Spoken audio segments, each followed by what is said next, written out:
At Mars Cardography, Dungeon Crawl Adventures in a Deck. Enter the fiery pits. Hey, I've been watching some of the solo RPG guys' older content, and you know what he showed me you could do? He showed me that there's a way to play solo RPGs. You never would have guessed it, given his name. I was down to the friendly local shop, and I've been looking for ways to do more solo dungeon crawling. Now, you've all probably played 4 Against the Darkness, 4 Against Mars, 4 Against Cthulhu, 4 Against whatever else they can stick after the word 4 Against. You've probably seen D100 Dungeons. Those are all a lot of fun.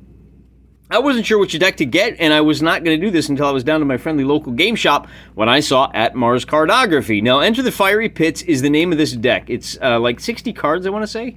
And it is designed for use with Fate, the RPG, and then also 5th edition Dungeons & Dragons. Now, I don't play Fate because, well, you know, I like women.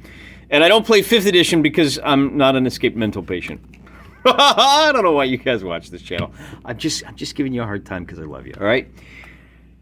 Here's the deal. This is designed for 5th edition, and how do you get a full dungeon in the deck? Well, to answer that question, we can kind of look at the deck. I already opened it up, gave it a little look-see, because there's a couple different ways to do this, but long story short, let's take a look at this first. Oh, it's $13, by the way. Like I said, about 50 cards. And I haven't shuffled these up at all. So what you get... Oh, those go with this. Okay, we're getting there. We're getting there.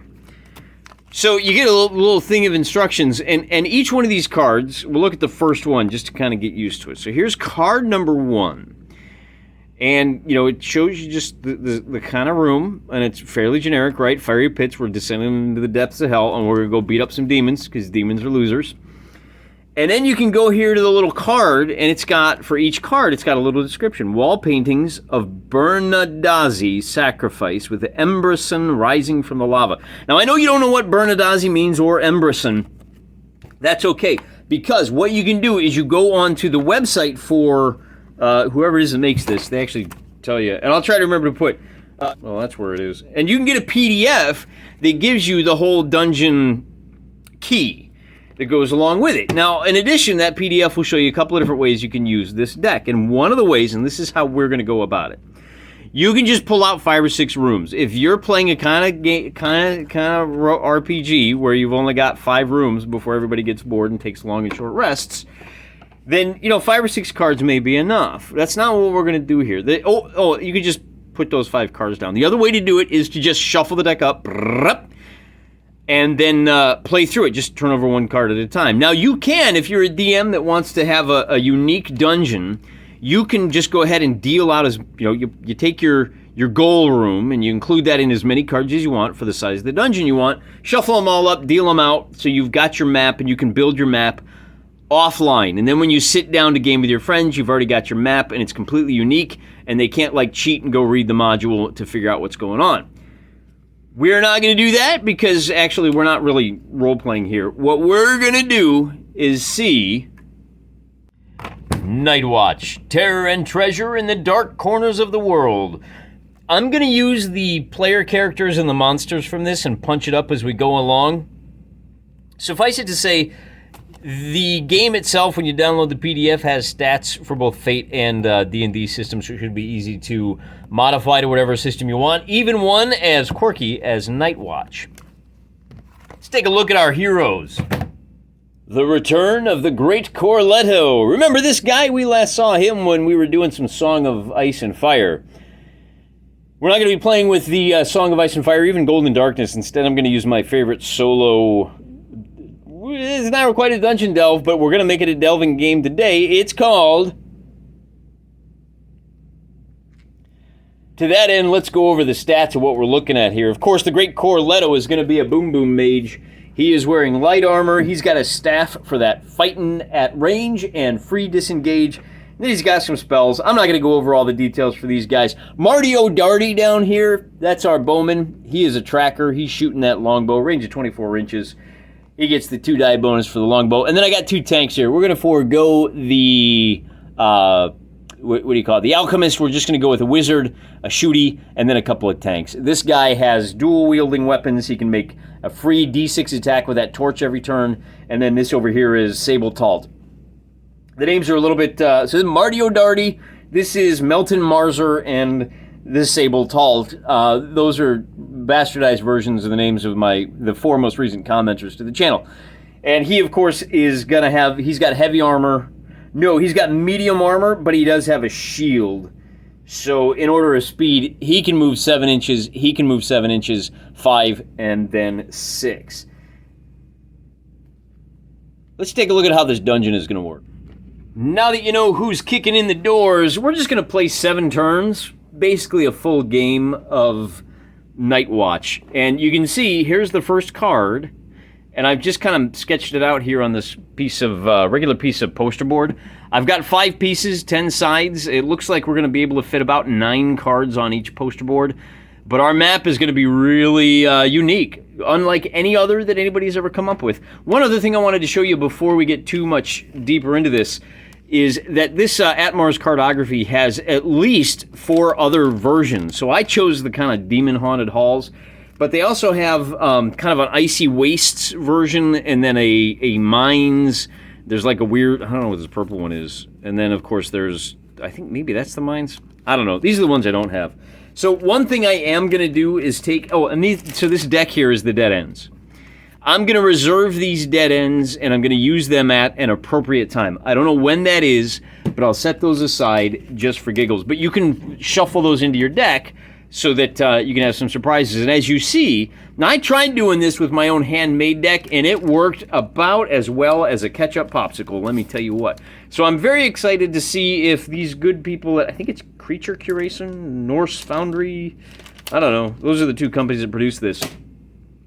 And this booster pack was $4. So for $17, I got the full deck, plus I got 3 extra dead ends that, I may shuffle those in for the next time we do this, if this works, and if there is a next time. With all that said, our boys have now kicked in the door, and I guess we should probably talk a little bit about the monsters, too. While I talk about those monsters, I'm going to go ahead and just shuffle these dead ends. See, we got 3 different dead ends, and I'm just going to shuffle them into the deck by splitting it a couple of times and putting them in. The 3 different kinds of monsters in Night Watch, of course, are vermin, hordes, and terrors. And the adventure, as it's written, the guys that made this over there, was it Norse Foundry? They've got a bunch of proprietary kind of monsters that basically fill those small, medium, and large niches. Instead, what I'm going to do is I'm going to use Ratmen for my vermin. I'm going to use Cultists for my, what are they called? The medium monsters? Hordes. And then I'm going to use, let's use Demons. I got a bunch of straight-up Demons we can use one more time. These are the kind of squishy, like, official D&D miniatures. They're fine.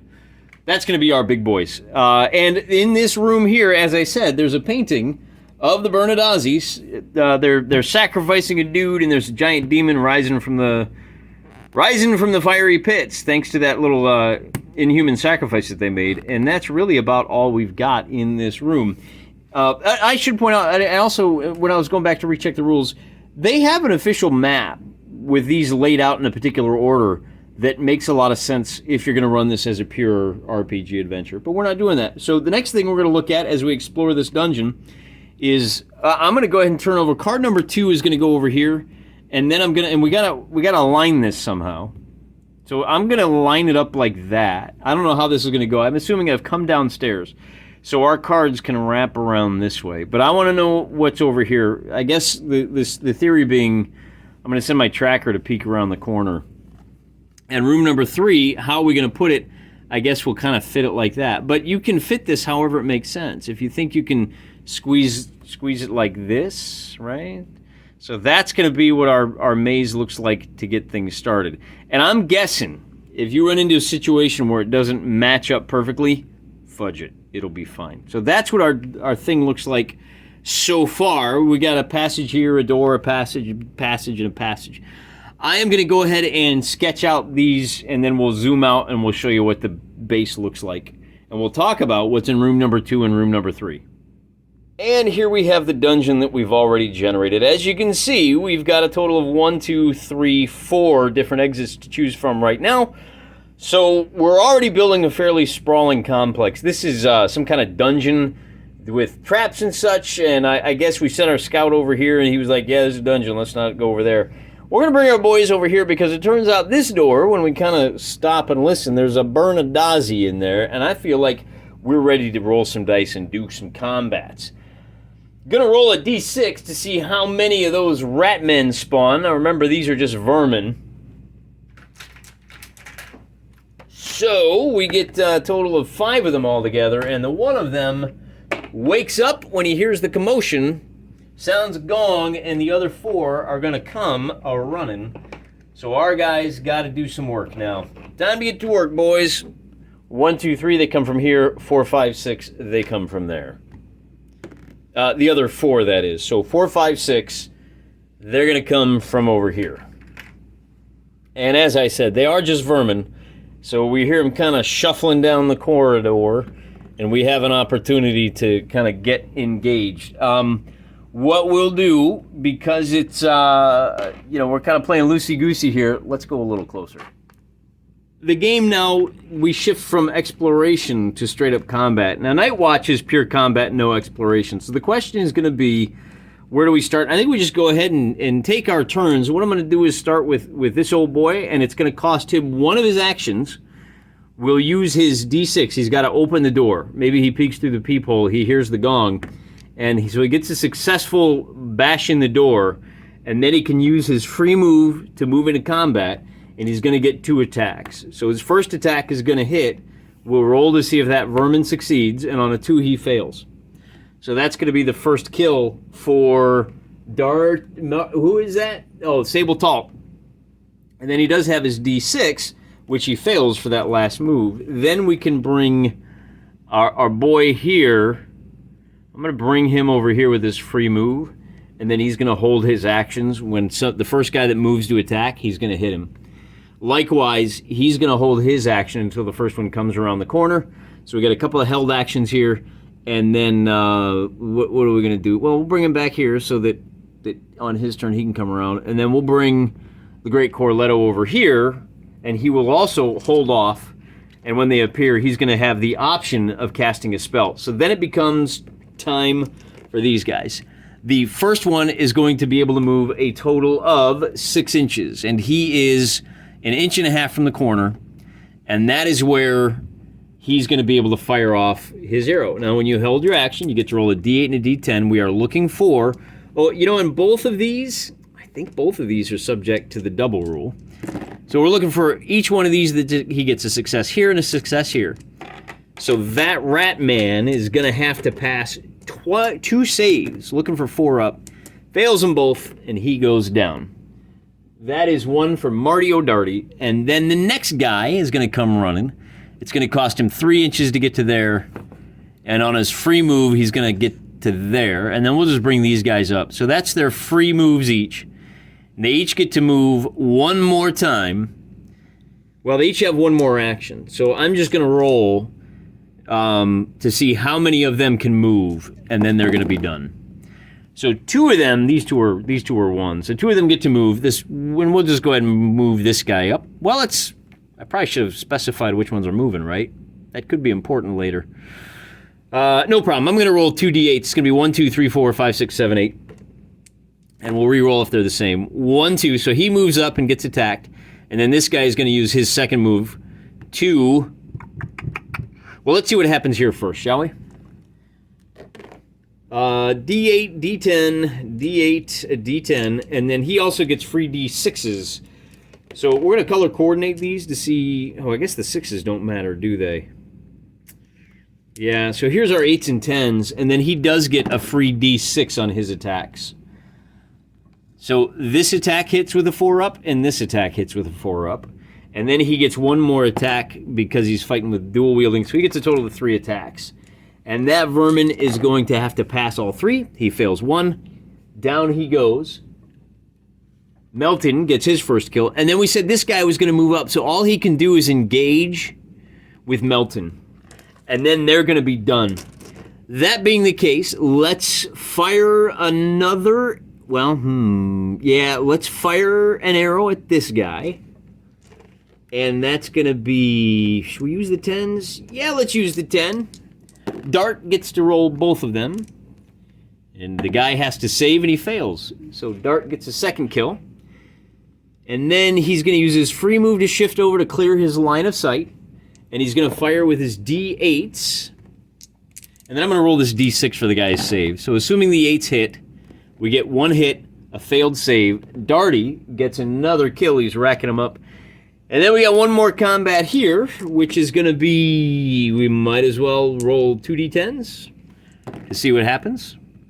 And that's 1 hit, and the bad guy survives. So we'll roll 2 8s plus an extra d6. So every action, remember, he gets that free d6 attack. He hits on the 8s, he hits on the 6. This Ratman has to save twice, and he does. And then we're going to roll, this is our base attack, this is our extra attack, so he whiffs completely. He is now out of attacks. But don't you worry there, everybody, because Sable is on his way. How far away is he? He is going to be 3.5 inches to there. And then, oh, remember that he has a total movement of 7. That's still as close as he can get. He's going to shove his way through. He will use the D6 to try and move, and he does, so he can make contact with his 6. And he's got a D8 attack, which misses, and he's got a D10 attack, which hits. Now, even though those are both successful, it only counts as a single hit, and our bad guy is going to fail, so Sable is going to get 1 more kill. And just like that, we're done. Now I'm going to start generating D6 of those guys with every card I turn over. We're going to go explore this card next. And oh, look, it's a mess hall. So we can put this however we want. I'm going to angle it like this, and I'm going to fudge that door down just a little bit further so that we fill in this area over here. And you can see there's tables in the way. We're going to roll, and I'm going to spawn. Well, how do we do this? I'm going to... Sable was the last to go. So as soon as he comes around the corner, and I'm going to bring everybody up like this when that room spawns, and we're going to have 3 more vermin that are going to appear 1, 2, 3, 4, 5, 6 for where they appear. So they're all... Well, wait a minute. No, let's not do that. They're going to appear in the room. And oh, look, there's a secret door. Don't worry about that. The rat guys are going to spawn over here, and let me show you exactly what they look like. Like, nice little creepy face shield there. I think these... I want to say these are... Pendraken figures, maybe? Come on, show them what you got. All right. They're going to start over there, and I need to check. Okay. It's our boy's turn. Who's going to go first? We can nominate anybody. This time around, I'm going to go ahead and send Melton in first. This is a mess hall with hidden compartments, which I assume the hidden compartments have some lovely treasure in them. But we're interested chiefly in the Rudy Tooty, the fresh and shooty. So our big boy here is going to charge 6 inches to here. I guess this is where those other 5 guys came from, and then he's going to move 1 inch up to here, and oh, he's only got a movement of 5, and I should probably finish him first. So he's going to try to use his second move action to get into combat, and then he can use his D8s to attack with a hit, and the bad guy fails, so that's another death for Sable. And then he's got, oh, let's not move Sable. And then he's got a bit of a conundrum, because in order to get over to here, he's going to be, and fighting in this area is going to be, we'll class that as -1 to hit for everybody, because you're fighting in amongst the tables, okay?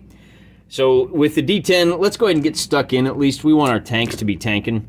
And he is going to roll 1 chance. He makes his move, and he's going to get stuck in here. So he has used his free move, and now Melton is going to try to use his D6 to make a second move. He fails. He'll use his D8, and he'll fail.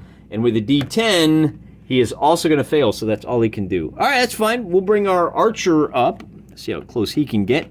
It's going to be 2 inches to the corridor, and then another 4. He's going to get right there. He doesn't have a line of sight. So the good news is, as a tracker... oh, no. He's going to try to move, and he's going to miss, and then he's going to try to move, and he's going to miss, and then... wow. There he finally gets his move. So we'll bring him up to here, and we'll stop. And the great Corletto says, oh, my gosh, you punks, what are you doing? 2.5 to there. He can move 7 inches. Oh, I forgot about that. I think he can move 7 inches as well. Well, what are you going to do? 4.5. So he can get to right there. He does not have line of sight to hit this guy with any kind of a spell. What kind of spell does he want to cast anyway? He's got some big ones. But that's it. He doesn't have any spells he can cast. But one thing he can do, now he gets to roll 2d6 for his movement dice. So if he gets a single success, he can move to right here, and then he can attack at a distance, which is valuable. He can use his d8s. Well, he only gets to roll once. So he's going to roll d8 and a d6, and he's looking for a 4-up. He gets 2 hits. So fighting in kind of hand-to-hand combat, he's got, the Great Corletto has a quarterstaff, which allows him to slam this guy who passes both of his saves, and now it is the bad guy's turn. We're going to bring on another, I think in the, well, let's take a look at Night Watch. They usually bring on, in this first battle, it's going to be 2 vermin per portal, so 4 vermin per turn on, we'll call this the second turn. So 2 more vermin spawn. And I don't know where they spawn from. We're going to roll, let's see, 1, 2, 3. It's going to be 4 more vermin altogether.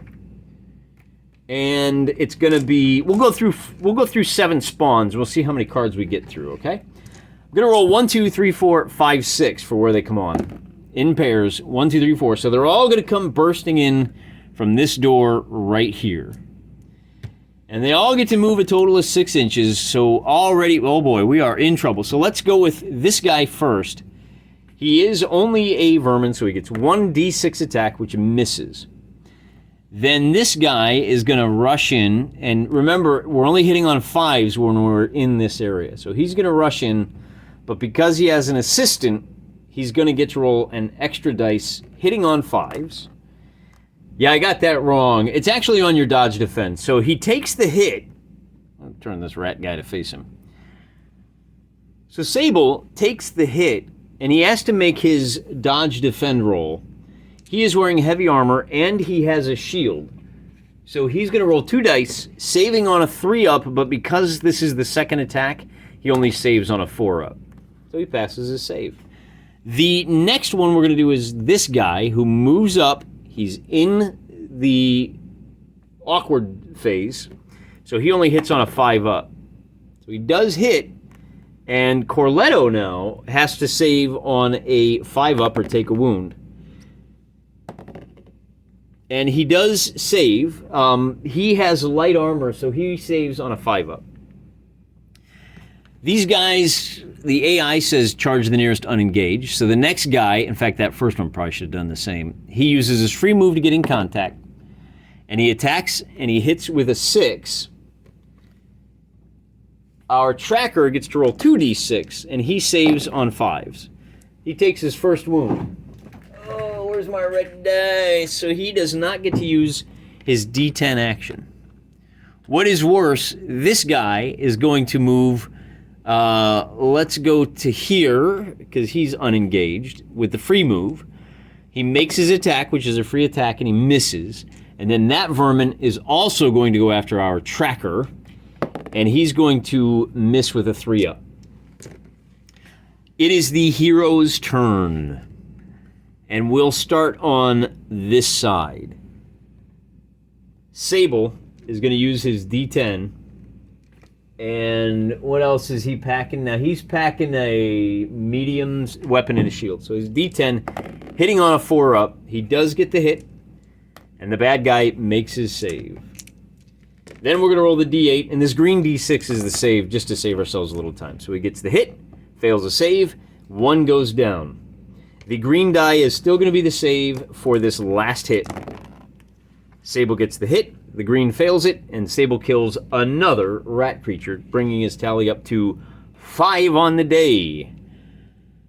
Oh boy, so Corletto can do a free disengage. He's going to disengage this way. That is his quarterstaff ability, and then he's going to drop a spell. He's got 3 instances of that spell. Elemental Fury, it's called, and it drops a template down, something like this. So he casts the Holy Flamethrower both of these guys now have to make a save at -1. So they're only going to be saving on 5s. Neither of them do. Those two go down, and we're doing pretty good. The next thing I want to do, now my tracker is not great at melee, so the next thing I want to do is bring him up to here with his free move. And Melton is going to use his D10 to get 1 hit, which this guy does not save. Then we're going to try to move him into contact on the 8s. And with a 5 he does, and he's going to attack with his 6s. Now he gets that extra D6 attack that I forgot about last time. And he whiffs on all 3 of those. That was at least his first attack. So our homeboy here is attacking with the bow. Unfortunately, he only hits on 6s. And because this is a melee attack, he doesn't get the 2 dice. So he's just going to burn his D8 and his D6, and he's looking to score a 6. He gets 1 hit. This guy has to make the save, and he only saves on a 5 up. So he is still alive, and we're back to the vermin phase, where we're going to spawn, this is turn number 3. So once again, we're going to spawn, and maybe we should start spawning a little further away. This is going to get a little messy, isn't it? Now, I tell you what we're going to do. We're going to go ahead and drop the next 2 rooms down. And if we can clear our boys, so there's that one. Looks a little something like this. Although actually, if we tip it like this, we can connect this over here. So that's what we're going to do. And then up top, it's actually card number 7, is going to be a weird fighting pit thing, which is going to go right here. All right? All right. According to the cards, we've got a couple of basilites. Now remember, these are our weird cultists. That's what they look like in our figures. They're over here taking bets and getting ready to see who they think is going to win in the arena. And over here in the arena, you've got what they call a Salazarite. That's one of our terrors. We're not ready for this. Our boys are used to fighting vermins and hordes only. The fact that a D10 3-action terror is coming at us is pretty deadly. But nobody ever said dungeons had to be balanced. It's going to cost an action to open or close either one of these doors. That buys us a little bit of time to deal with this terror. Because remember, they just spawned. It is their turn.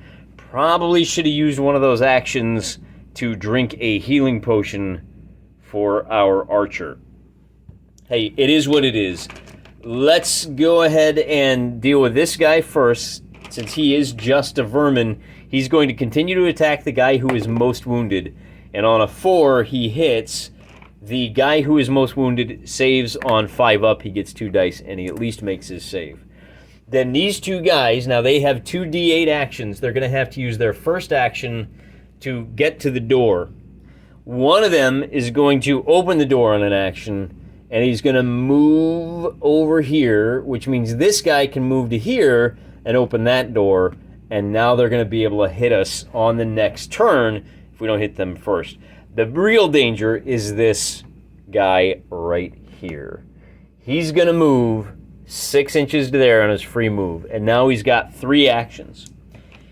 He's got to choose. He's gonna move to the nearest unengaged figure, which is probably going to be Sable down here.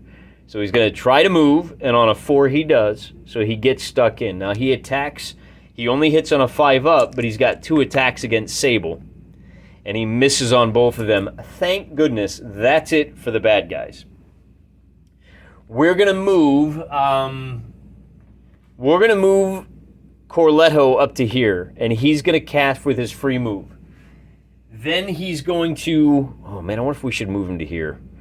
I'm going to move him to here. He's going to cast a spell. I forgot. When he casts a spell, he's got to roll 2 dice to see if he gets it off. So, for example, here he does. I probably should have designated. He's going to cast... Actually, he's not going to cast a spell. He's going to use his Arcane Shield, which automatically goes off. Takes an action to use, but it's automatic. I think it costs an action. He can use it once per game. Oh, he uses that instead of a move. So the D10 was for getting that spell off instead of a move. So he moved, he used his D10 action, and now everybody gets a +2 to their dodge defend rolls until the end of their next turn. Then he's going to use his D8 and his D6 to attack this terror. And he gets 1 hit, and the terror saves on a 4-up, and he does save. But at least we got that out of the way. We're going to do our heavy hitter. Martin is going to use his D10s to attack. And he's got the extra D6. The green D6 is the save. The 6 hits, the D10 hit it. One of the saves is successful, and it fails, so this Ratman goes down, and that's just his D10s. Then he can use his free move is not... Oh, it's just going to get him there. And he's got his D8s that he can attack with. And I think he's going to use his... Now, these guys save on 8s. So the green 8 is going to be the save for that hoard. We get a hit on the 8s, a hit on the 6. We've saved 1, and we need to save the other one, too. And he saves the other one. Then we've got our D8s. So, D8 and the D6. And again, that guy is going... We're going to use the green D8 for... That's for the save. And these D8s are for the attack. So we get 1 hit, and the 1 save is enough to save him. And then we're going to roll a total of 3d6 for the attacks.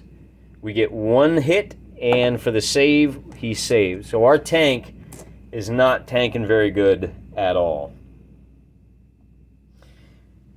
He's going to use his free move to drink the potion. So he has a healing potion. It takes him back up to full health. Let me mark that off so I don't forget. Marty O'Darty now needs to replace that belt item. Oh, you know what? I'm sorry. He does not. He has a scroll of evasion. He needs to wait until someone else heals him. So instead, he's going to use his free movement to get up to here, and then he's going to fire 3 arrows at this guy. Well, no, he's only going to fire 2 because he doesn't get his D10 attack, does he? The first attack is going to be a hit, and the guy is going to pass his save.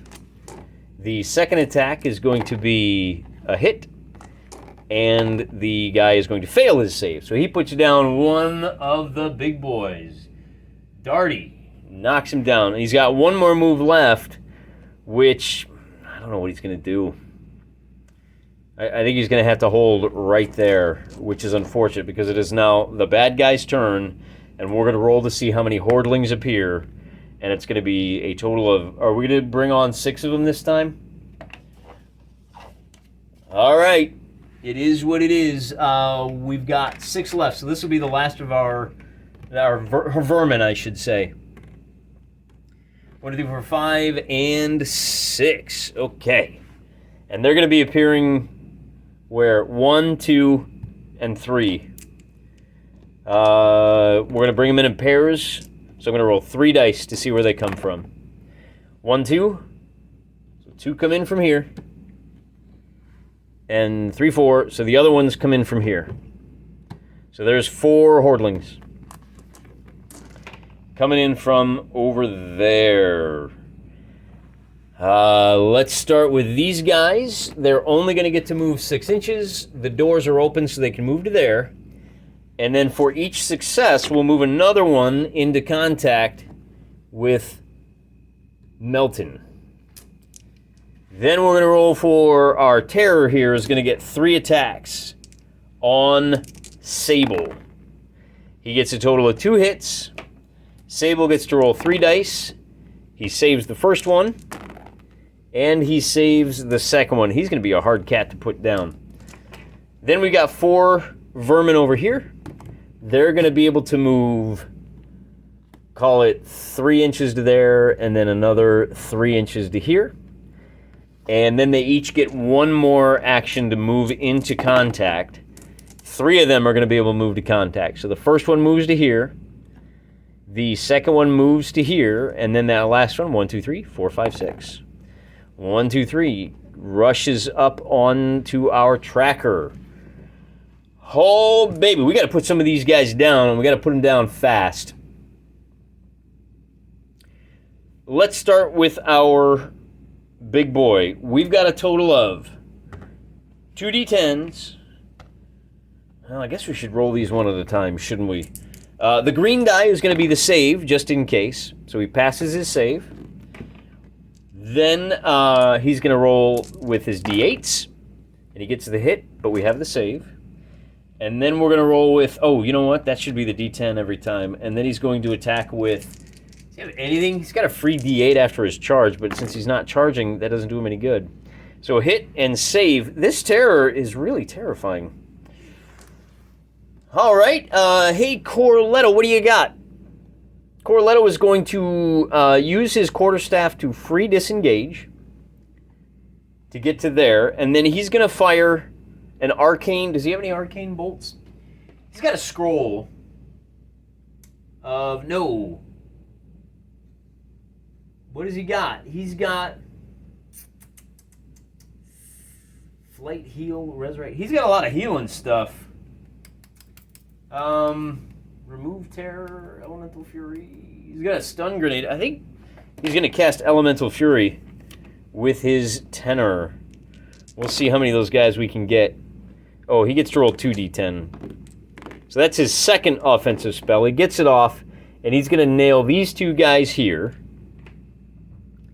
They both have to make a save on a 5. Oh, I guess I should designate. Okay. This guy's going to save, he needs a 5. This guy's going to save, he needs a 5. So they both fail. And Corletto gets another couple off. Then he's gonna move up to here. So that was free move. Oh, he's got to roll to see if he moves. The 4 he can, and then he does get to take a whack with his staff at that guy looking, and he muffs it big time. All right, Tracker, you got to fight in melee. You're not very good at this. You're going to roll 1d8, looking for a 5. You're going to miss, and you're going to roll a 1d6, looking for a 5 and hit. It's just a rat man, and he dies. Hey, look at that. That's pretty good there, Marty.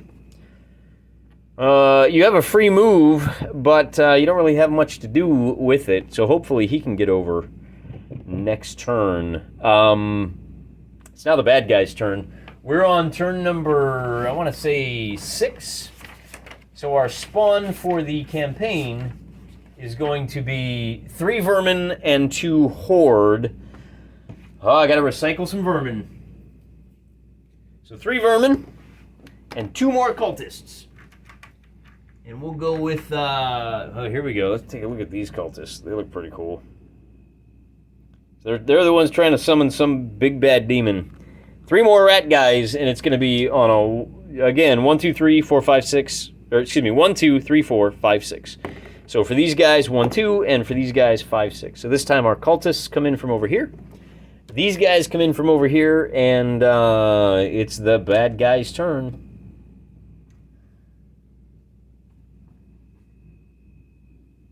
Who are we going to go with first? Let's see what our terror does. Locked in one-on-one combat using, well, we're going to...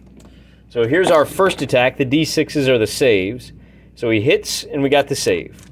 Second attack, he misses, and his third attack is going to be a miss. So the terror gets nothing. We've got... this guy's going to move in, and 3 is the best we can do. So these guys can move 6 inches to here, and then we'll roll for all 3 of them to see how many can get close. None of them, so they stop right there in the doorway. Then he moved up, and he can take an attack, which is what we'll do. He hits, and this guy takes a wound. Oh, wait a minute. Does he? Well, yeah, he does. He didn't cast... Oh, you know what?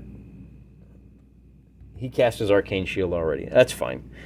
Now, he was already stuck in, so he's going to use his attack, and he's going to miss.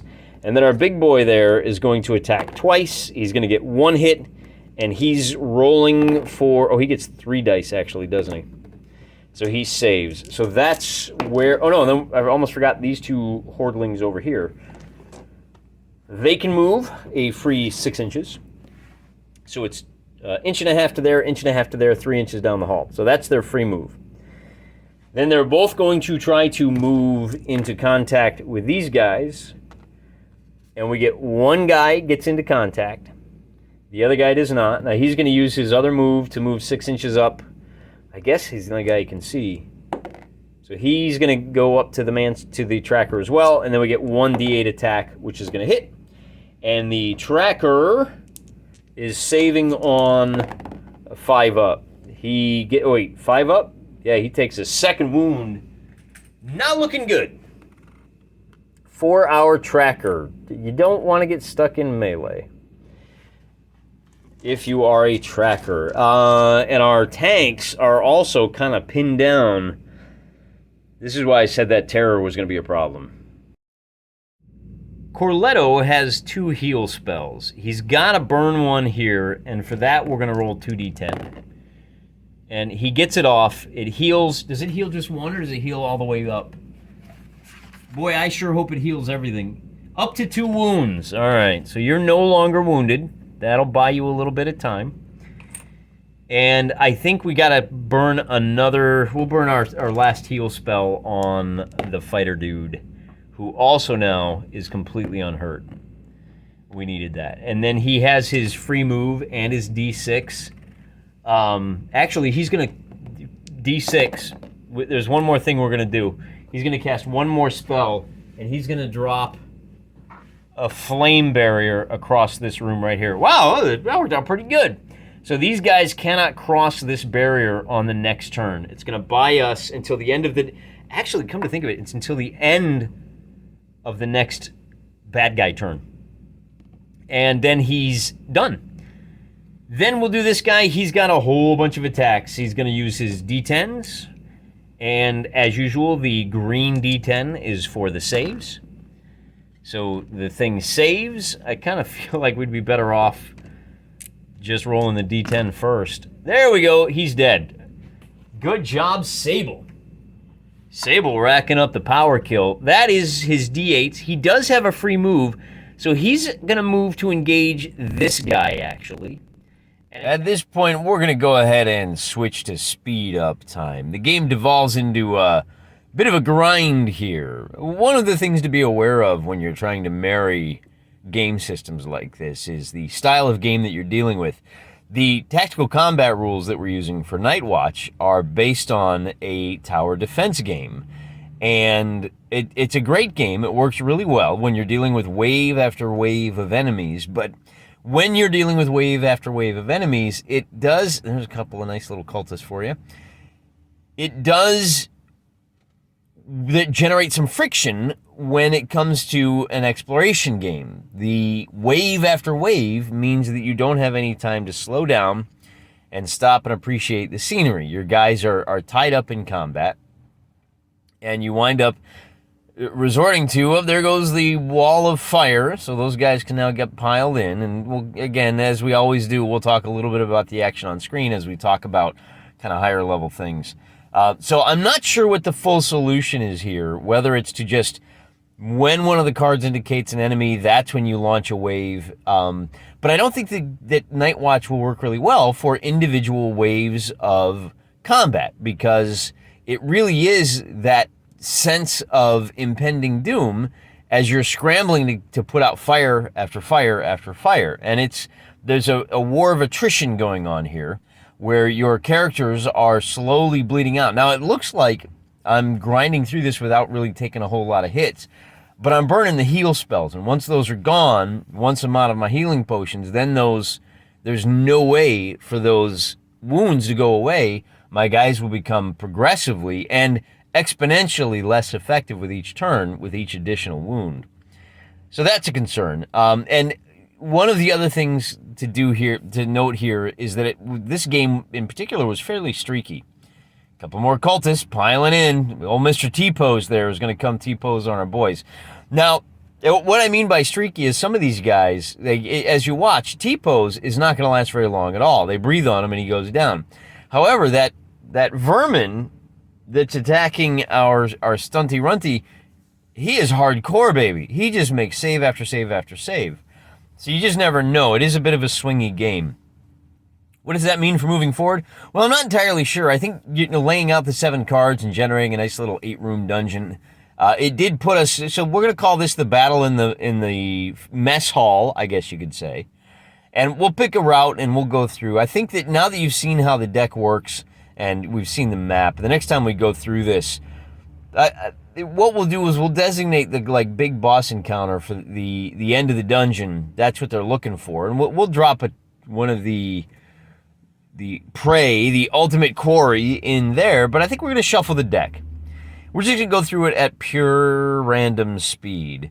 And I think that'll make for a more interesting fight. We do still have plenty of poster board left over. And the map, you can see by that my ratio here is working out reasonably well. There are a lot of corners. I still think this deck is valuable if you want to throw down a random dungeon. If you want it to have plenty of twists and turns. And you've already seen how the dungeon can kind of twist in on itself and provide some nice loops for you to explore and a nicely Jacquet'd dungeon. If you don't know what that is, look up Paul Jacquet's. He came up with that concept early on in RPGs, and I think it just works reasonably well for laying out a little bit of different terrain for your Night Watch game or whatever your skirmish game is. So with that, I think we're gonna drop back down into real time.